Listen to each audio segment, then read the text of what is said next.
आपके हिसाब से क्या आपको लग रहा है कि ममता बनर्जी और बीजेपी की सीधी कॉन्टेस्ट में, बहुत सीधा कॉन्टेस्ट है इस बार, तो दिख ही नहीं रहे बाकी पार्टियां, इक्का दुक्का सीटें आ जाएं तो आ जाएं, मेरे ख्याल से पूरा 92, 94, 50-50 का चांसेस लगता है। आपका क्या असेसमेंट है और क्यों, आप जो भी आपका असेसमेंट है वो क्यों है? नहीं, मेरा असेसमेंट है ममता वापस आ जाएगी। अच्छा, क्यों? और नहीं, मैं बताता हूं। देखिए, ममता किसी भी चुनाव में जब स्टार्ट करती है उसके पास 30% वोट है ऑलरेडी। 30% वोट वो कभी नहीं हटेगा ममता जी से, अगर बीजेपी सामने है तो। मुस्लिम वाला जो आपके फैक्टर वाला है ही। उसके अलावा महिला फैक्टर ले लीजिए, उसमें भी आपको तो पूरा कुछ तो है उधर। पर महिलाओं पे तो बीजेपी ने बड़ा कैंपेन किया, आरजी कर वाला मामला। और नहीं, देखिए, बीजेपी ने बहुत कसरत की है, ये सच बात है। लेकिन जो सामने आ रहा है, जिस तरह देखिए, एक एग्जिट पोल जो नेशनल लेवल पे और यहां भी जो देखिए, एक जो तीसरा वाला है श्यामल मजूमदार की जी, मुझे लगता है देखिए, ममता को पिछले जो 212 213 जो मिला था उससे तो घट रही है, ये ममता स्वयं जानती है घट रही है। लेकिन यही बात है कि हाफ बार से कितना ऊपर है, क्योंकि वो बहुत फर्क करेगा आगे क्या राजनीति रहेगी बंगाल में। राइट। और बीजेपी के लिए देखिए, ममता का एक ही पॉइंट था कि किसी हाल में बीजेपी की संख्या 100 से ज्यादा नहीं जाना है। लेकिन वहां पे मुझे लग रहा है कि हो सकता है ममता की जो एक लक्ष्य थी, अपने कैडर को जो डायरेक्शन थी, वे किसी हाल में बीजेपी का 100 से ऊपर नहीं जाना, वो मुझे लगता है कठिन लग रहा है। हो सकता है बीजेपी आगे बढ़ जाए, उसका भी कारण है। देखिए, इस बार देखिए 15 साल से हो रहा है, देखिए ज्यादा कुछ ममता ने बंगाल में किया नहीं, वो सबको पता है। वहां के वो समर्थक वोटर भी मानते हैं कि जो चल रहा है वही चल रहा है, 5 साल से जो चल रहा है वही चल रहा है। शेखर, ये बड़ा इंटरेस्टिंग आपका वो है कि अगर बीजेपी 100 से ऊपर आ गई तो ममता के लिए चुनाव जीतने के बाद भी मुसीबतें हो जाएंगी। विनोद जी, आप मानेंगे इस बात को? देखिए, ऐसा है, चुनाव जीतने के बाद किसी की कोई मुसीबत नहीं होती, चुनाव जीतने तक ही मुसीबत होती है। जब आप सत्ता में आ जाते हैं तो उसका आपके पास साधन होते हैं, जैसा कि हमने प्रत्यक्ष रूप से देखा है केंद्र में और प्रदेशों में, कि जब आप सत्तारूढ़ हो जाते हैं तो फिर आपके पास जो सामान इकट्ठा करना होता है उसके लिए सुविधाएं होती हैं। हाँ। अब जैसे 7 जो राज्यसभा के मेंबर्स चले गए बीजेपी की तरफ, आम आदमी पार्टी के जी, कभी किसी ने सोचा था ऐसा होलसेल ट्रांसफर होगा? देखिए, politics is the game of power. जिसके पास सत्ता आ जाती है, जैसे कहते हैं कि जहां शहद होता है वहीं मक्खियां होती हैं, राजनीति पे तो ज्यादा लागू होता है, तो शहद जहां होगा मक्खियां वहां पहुंच जाएंगी। और एक बात और समझिए कि भारतीय जनता पार्टी जब पिछली बार जीती थी, उनमें से कितने लोग छोड़ के भारतीय जनता पार्टी को वापस आए थे, टीएमसी में चले गए थे, टीएमसी में। तो जो विरोधी दल होता है, जिसके पास कम आंकड़े होते हैं, उसके पास अपने आंकड़े बचाने के लिए दिक्कत होती है। लेकिन दूसरी बात यह है, जैसा कि और दोस्तों ने भी कहा, कि इस इलेक्शन में जिस तरीके का कैंपेन भारतीय जनता पार्टी ने किया और जो एसआईआर की प्रक्रिया जिस तरह से लागू हुई, उसके चलते 2-3 फैक्टर मेरी नजर में है। कोई मैं गलत हूं तो मुझे करेक्ट कर सकते हैं दूसरे लोग, कि एक तो यह है कि जो मुस्लिम वोट है वो 100%, ऑलमोस्ट 100% कंसोलिडेट हो गया ममता के पक्ष में। महिला वोट जो हैं वो ब्रॉडली ममता के पक्ष में है, ब्रॉडली। लेकिन जो तीसरा पक्ष है वो ये है कि जब आप इतने साधन इकट्ठे करते हैं, आप कहते हैं ममता की बॉडी लैंग्वेज फिक्र वाली थी, चिंतित थी, वो चिंतित क्यों नहीं होंगी? 2 लाख फौज लेकर आपके देश का गृह मंत्री कई दिनों तक वहां पड़ाव डाल के बैठा हुआ है। उस चैलेंज को फेस करने के लिए वो स्वयं सक्षम थी ना, वो खुद ही वो चैलेंज फेस कर सकती थी, वो उसने किया सड़क पे उतरकर। और तीसरी बात कि जो बंगाली सब नेशनलिज्म है, ये जब इतना आप जोर आजमाते हैं किसी एक प्रांत पर, तो हमारे देश की जो राष्ट्रवाद है हमारे देश में, वो एक समावेश है विभिन्न प्रांतों के जो राष्ट्रवाद होता है, जो सब नेशनलिज्म जिसको बोलते हैं, उसको मिलाकर राष्ट्रवाद बनता है, जिसने बंगाली कल्चरल नेशनलिज्म को ट्रिगर किया है। अच्छा, ओके। इस कैंपेन ने, जिसके चलते अगर ममता जीत जाती है, मैं कोई अनाउंसमेंट नहीं कर रहा हूं, जी, मैं पक्ष में जो ममता की बात है वो बता रहा हूं, और बीजेपी के पक्ष में जो बात है वो तो हमारे दोस्त ने बता ही दिया कि आरएसएस क्या बोल रहा है, क्या बता रहा है। देखिए, भारतीय जनता पार्टी एक बड़ी स्ट्रांग पार्टी है और सक्सेसफुल पार्टी है, लेकिन कभी कभी भारतीय जनता पार्टी अपने ही प्रोपेगेंडा से मंत्रमुग्ध हो जाती है, अपने ही प्रोपेगेंडा में विश्वास करना शुरू कर देती है। वो किसी भी पार्टी को नहीं करना चाहिए, खासकर वो पार्टी जो शुरुआत कर रही है। ये आप किस कॉन्टेक्स्ट में बोल रहे हैं? पार्टी 77 तक आ गई, मेजर जंप था, उससे बढ़ जाती है और तरक्की होगी, लेकिन जीतना वो तो वक्त बताएगा। और अभी तक जो आंकड़े आ रहे हैं और जो स्थानीय सेफोलॉजिस्ट हैं उनको मैं ज्यादा ट्रस्ट करता हूं, बंगाल के जो हैं वो जमीन से जुड़े हुए हैं, और दिल्ली में भी जो बंगाली जर्नलिस्ट हैं ये मानते हैं, ये हम वो ये मानते हैं इस बात को कि ममता बनर्जी जो है वो पहले के अनुपात में थोड़ी कमजोर है। ये बात तो एक मैं ये बात कह सकता हूं आरती टिक्कू के पास जाने के पहले कि यहाँ मौजूद 8 दिग्गज मेरे साथ हैं, और आप सबका मैं अगर एक्सपीरियंस जोड़ लूं तो ये 1000 साल से ऊपर का निकल जाएगा एज अ प्रोफेशनल जर्नलिस्ट। तो मैं उसमें सबसे जूनियर मैं ही रहूंगा आप सबके बीच में।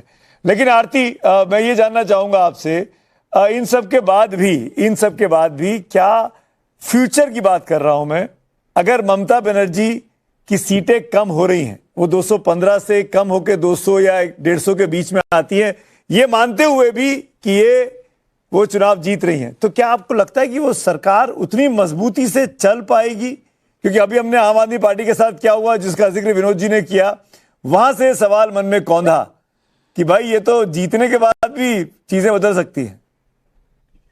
सुमित, मैं विनोद जी के साथ एग्री करती हूं कि अगर रिड्यूस मेजॉरिटी के साथ ममता बनर्जी वापस पावर में आती है, उसके बाद मुझे नहीं लगता है कि बहुत बड़ा कोई खतरा उनको होगा, उनकी सरकार को।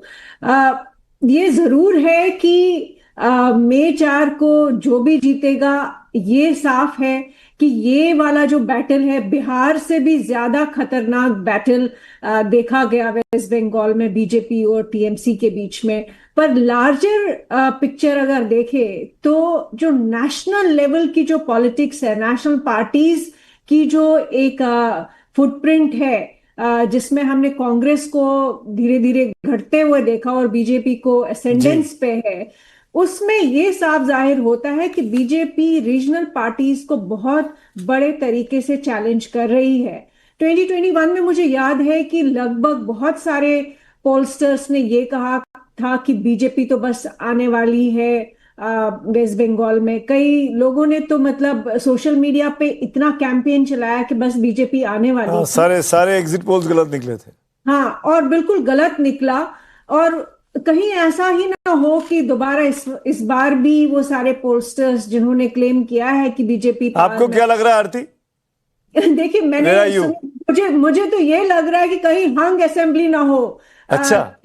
हाँ, कहीं हंग असेंबली ना हो, क्योंकि 70,000 की जो सेंट्रल पुलिस फोर्सेस रखी गई है मई 4 के लिए भी, वो ये दिखाता है कि ये बैटल जो था, ये इलेक्शन जो था, ये नॉर्मल लेवल पे नहीं खेला गया, ये बहुत ही एग्रेसिव लेवल पे खेला गया, और इसमें स्टेक्स दोनों पार्टीज के लिए बहुत ज्यादा है। ममता बनर्जी डेफिनेटली, मैं इनफैक्ट मेरी जो फीमेल कॉलीग है इस पैनल में, उनके साथ एग्री करूंगी कि ममता बनर्जी का जो पर्सोना है, जो उनकी पॉलिटिक्स रही है, वो स्ट्रीट पॉलिटिक्स रही है। और किसी को अगर ये लग रहा है कि जिस तरह से वो स्ट्रांग रूम में चली गई, खुद चली गई, इनफैक्ट मैं सॉरी बीच में इंटरवीन कर रहा हूं, मैं वो डेटा एक दिखाना चाह रहा हूं। हम दोनों सर्वे एक साथ अगर दिखा दें, नेशनल का पोल क्या कह रहा है और रीजनल का पोल क्या कह रहा है, वो एक अच्छी तस्वीर बनती है, कंप्लीट तस्वीर दिखती है बगैर किसी बायस के कि नेशनल मीडिया के जितने सर्वे चले वो क्या कह रहे हैं। और ये देखिए, ये नेशनल मीडिया के सर्वे क्या कह रहे हैं। ज्यादातर लोग जो हैं वो अलग अलग एजेंसीज हैं, P Marq, Poll Diary, JVC, People's Pulse, Today's Chanakya Strategies, Marq, ज्यादातर लोग बीजेपी को जिता रहे हैं एक्सेप्ट पीपुल्स पल्स को छोड़ के। ये टीएमसी के फेवर में है। और यहां देखिए रीजनल में ये 4 हैं और चारों के चारों जो लोग कह रहे हैं ये टीएमसी को जिता रहे हैं। तो ये कंप्लीट पिक्चर है तमाम एग्जिट पोल्स की। ये नेशनल है, वो रीजनल है। हाँ बिल्कुल, वहां तो बंगाल में तो 2/3 मेजोरिटी दे रहे हैं। और मेरे साथ प्रवीर जी जुड़े भी हुए हैं। एक इंपॉर्टेंट चीज और ग्राफिक्स दिखाना चाहता हूं मैं यहाँ पे।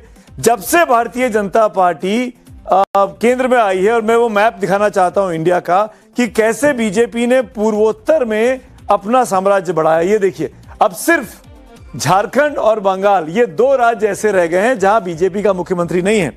ओडिशा में बन गया है, बिहार में बन गया, त्रिपुरा जीता, मणिपुर जीता, अरुणाचल प्रदेश जीता, असम जीता। असम में तो झारखंड में रह चुका है, झारखंड में रह चुके हैं, अभी रह चुका है। 14 के बाद के बंगाल में कभी नहीं रहा, बंगाल में कभी नहीं रहा। तो ये वो जो कलिंग और वाली बात होती है ना, बंग वाली, तो ये बीजेपी का पूरा फोकस है कि ये वाजपेयी जी सपना दिखा के गए थे, मोदी जी ने कहा था पूरा करेंगे, कर पाएंगे कि नहीं, ये तो अब देखना पड़ेगा 4 तारीख को क्या होता है।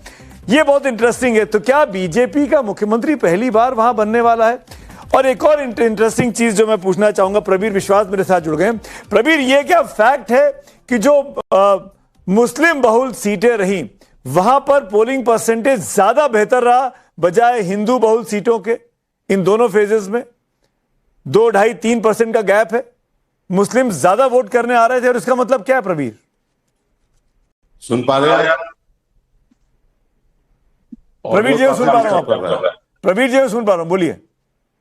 सर ऐसा है, मुस्लिम तो वोट करते ही आ रहे हैं, इसमें कोई शक नहीं है। अब एक को म्यूट कर लीजिए, आपकी दोनों से आवाजें आ रही है, 2 स्क्रीन चल रही है, एक को म्यूट कर लीजिए, आपकी आवाज इको हो रही है दोनों स्क्रीन में। हाँ आप बोलिए, अब आप म्यूट हो गए। वोट की है, मुस्लिम ने वोट की है, Fine. और हिंदू में भी वोट करने का थोड़ा आग्रह ज्यादा था इस बार। कारण क्या है? SIR, बीजेपी SIR करके अपने पैर पे कुड़ाली मार दिया, वो डर का माहौल पैदा कर दिया। वैसे आपका दिल्ली नोएडा मीडिया में तो ऐसा दिखाता है कि बंगाल में डर है, बंगाल के लोग डर के मारे वोट करने नहीं जाते, जाते हैं तो TMC को करते हैं। ऐसा नहीं है। जो आपको डराएगा, वोटिंग बूथ में जाके आप उसको वोट दोगे क्या? कभी नहीं दोगे। तो ऐसा ही है, अफवाह है। लेकिन बीजेपी वाले ने इस बार गलती क्या कर दिया, बंगला सेंटीमेंट को छोड़ के वो डर का माहौल पैदा कर दिया। हर 10 लोगों में से किसी ना किसी लोग ये SIR में इफेक्टेड हुआ है, उनको लाइन पे खड़ा होना पड़ा। ऊपर से ये जो इतने सारे अर्धसैनिक बल को भेज दिए, टैंक जैसा गाड़ियों को भेज दिए, इसमें बंगाली लोगों को डराने का कोशिश किया। पर बंगाली लोगों का सेंटीमेंट जो है वो डरते नहीं है, वो निडर होकर काम करते हैं, निडर होकर बात बोलते हैं। समीर आप वांट टू रिएक्ट? समीर आप कुछ बोलना चाहते? नहीं, मुझे लगता है कि चुनाव आयोग ने अगर वहां पर इतने अर्धसैनिक बल भेजे तो लोगों को डराने के लिए नहीं भेजे थे, वो उन लोगों को डराने के लिए भेजे थे जो चुनाव के अंदर व्यवधान डालते हैं, जो किसी लोगों को मतदान करने से रोकते हैं। और आज जिस तरीके से आप देखेंगे कि जहांगीर वाली कॉन्स्टिट्यूंसी पे किस तरीके से लोगों ने आज प्रदर्शन किया है कि वहां पर उनको वोट डालने में। समीर भाई, वहां पर रिपोल नहीं हुआ है। देखिए भाई, और भरोसा का नहीं, वहां पे रिपोल नहीं किया मनोज अग्रवाल साहब ने, तो वो तय करेंगे। लेकिन मुझे लगता है भय और भरोसा का जो बात थी कि जो डर के कारण लोग वोटिंग करने नहीं निकलते, उसके लिए चुनाव ने तैयारी की। समीर भाई सॉरी, मैं आपको इंटरव्यू नहीं करना चाहता हूं, बल्कि हमने देखा, मैं correct me if I am wrong, 21 का चुनाव, 16 का चुनाव, 11 का चुनाव, ऑन एन एवरेज 80% पोलिंग हुआ है, 80, 81, 82। तो बंगाल का आदमी तो वोट करता ही रहा है। ये कभी ये नहीं रहा कि बंगाल के आदमी, बंगाल में कहीं 50%, 60% पोल हुआ हो।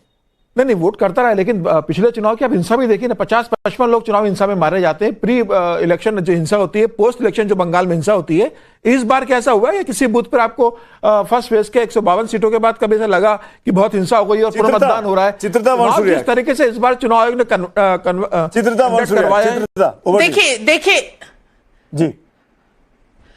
देखिए जो आप डर की बात कर रहे हैं ना, SIR जब से लागू हुआ है, बंगाल में एक डर का एक माहौल तैयार हुआ है।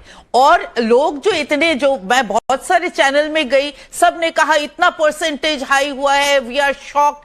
बंगाल में हर वक्त परसेंटेज हाई होता है, और इस बार और ज्यादा हुआ है क्योंकि लोगों को डर ऐसा बैठ गया कि इस बार अगर वोट नहीं देंगे तो उनका नाम कट जाएगा। और ये जो वोटिंग बढ़ी है, ये पूरी तरह से अब बीजेपी के लिए ऐसा नहीं है। ये हो सकता है ये पूरी तरह से या ज्यादा से ज्यादा ममता के फेवर में हो, और एंटी इलेक्शन कमीशन यानी कि बीजेपी आप मान के चलिए, ऐसा भी वोटिंग। ये तो खैर चित्रता, अभी ये लाइन खींचना मेरे ख्याल से जल्दबाजी होगी। लेट्स वेट फॉर 4th क्योंकि हम किसी को नहीं पता। मैं अपने एग्जांपल से बात कर सकता हूं। मेरे घर में 2 हेल्प हैं, मेरे घर में 2 हेल्प हैं, एक दोनों नहीं आ रही है पिछले 20 दिनों से, और दोनों ये कह रही है, ये हाल है। एक कह रही है मोदी जी को वोट करके आई हूं, और एक कह रही है कि ममता दीदी को वोट करके आई हूं। तो मैं कैसे डिफाइन कर लूं? मैं एग्जैक्टली बिल्कुल बिल्कुल, मैं ये नहीं कह रही हूं कि सभी बीजेपी को वोटिंग करेंगे। मैं ये कह रही हूं उनमें से कुछ ऐसे भी हैं जो ममता को भी वोट करेंगे। तो बीजेपी अगर ये मान के चल रही है कि ज्यादा वोटिंग हुआ है, वो ममता के खिलाफ या एंटी गवर्नमेंट वोटिंग हुई है, ऐसा नहीं है। मैं ये कहने की कोशिश, अनंत विजय, बीजेपी के अनंत विजय, आप रिएक्ट करना चाहेंगे? एक उनके पास कार्डर्स नहीं है। ठीक है अनंत। सुमित सर, आपने एक बात कही कि जितने लोगों का एक्सपीरियंस जोड़ा जाए तो आप सबसे जूनियर होंगे। मैं उसमें थोड़ी सी आपत्ति है, मुझे सबसे युवा आप हैं। ये कहना चाहता हूं कि आप सबसे युवा हैं। तो दूसरी बात मैं ये देख रहा था, बड़े दिलचस्प आंकड़े आज मैंने कहीं सुने सुमित जी, कि बीजेपी ममता बनर्जी को 2006 में 26% वोट मिले थे सर, और 2011 में 12% वोट 38% मिले और उनकी सरकार बन गई। राइट। भारतीय जनता पार्टी को 2010 में 16% वोट मिले, 2016 में 10% वोट मिले, 21 में 38% वोट मिले, और 26 में अगर उस अनुपात में देखा जाए तो अगर घर किसी का बने, मतलब नींव बनेगी तभी तो इमारत मजबूत होगी। तो ये आंकड़े कुछ अलग कह रहे हैं। लेकिन जो अभी वहां का आप पोल दिखा रहे थे सर, जो बैठे प्रवीर जी हमारे साथ, उन्होंने, अगर मैंने ठीक से देखा है तो 22 सीटें उन्होंने लेफ्ट को भी दी हैं जी। तो क्या लेफ्ट का पुनरुदय हो रहा है पश्चिम बंगाल में? ये भी मेरी इच्छा है जानने की कि क्या लेफ्ट 22 सीटें ला रही है? मतलब ये तो लेफ्ट को बहुत बड़ी बात है, लेफ्ट के लिए। मैं उन्हीं से पूछा, प्रवीर बाबू 22 सीटें आ रही है लेफ्ट की आपके पोल में? सर ये शायद आपको कुछ गलतफहमी हुआ है। 26 इलेक्शन में मैं लेफ्ट को 0 से 1 ही दिया, 22 सीटें नहीं दिए। आप जरा गौर कीजिए। वो 2021 का दिया था उन्होंने 22 सीटें, जब कांग्रेस और लेफ्ट। अच्छा, ठीक है। तो मुझे मैंने इसलिए कहा, अगर मैंने ठीक से नहीं देख पाया तो मैं सिर्फ यही कह रहा हूं सुमित जी कि अगर वोटों के परसेंटेज के आधार पर हम बात कर रहे हैं तो भारतीय जनता पार्टी का जिस प्रकार से, और ममता बनर्जी का देखिए 26, 38, 44, 44 और 48, ये उनके वोट परसेंटेज है। भारतीय जनता पार्टी का है 10, 38, अब तीसरा कितना होगा ये अनुमान परसों लग जाएगा हमें। तो मुझे लगता है कि अगर इन्हीं वोट परसेंटेज के बढ़ते हुए उस पर देखें, पर जो ट्रेंड देखा हमने 21 में और 24 के 2 रिजल्ट हमारे पास हैं, वो तो लीड बनी हुई है बीजेपी की ऊपर। बल्कि उन्होंने 21 में तो 4% वोट शेयर बढ़ाया ममता बनर्जी ने अपना, 44 से 48 हो गई जी। तो लेकिन उसी 48 होने के क्रम में बीजेपी भी 38 हो गई सर। अब बीजेपी को 38 से 48 होना है, उनको बात देने के लिए। बीजेपी को 38 से 43 होना और ममता बनर्जी को 48 से 43 होना। गौतम भाई, 5% का ये जो सफर का बीच का गैप है पूरा हो पाएगा? नहीं, ये तो मैं बोल रहा हूं कि ट्रेंड तो ऐसे नहीं है, बट बात यह है कि 2019 और 21 ये बीजेपी के लिए सबसे बड़ा समय था, आज से भी ज्यादा। 126 असेंबली सेगमेंट में लीड था 24 में हारने के बावजूद। लेकिन 2019 में 77 सीट आए थे। उसमें एक कारण क्यों ममता का वोट बढ़ा, क्योंकि उस समय भी बीजेपी का एग्रेसिव कैंपेन रहा। सारे तृणमूल से 100 के ऊपर लोग, उसके विधायक भाग के ममता बनर्जी के छोड़ के बीजेपी में आ गए, वहां से फ्लाइट पकड़ पे दिल्ली में आके ज्वाइन कर रहे हैं।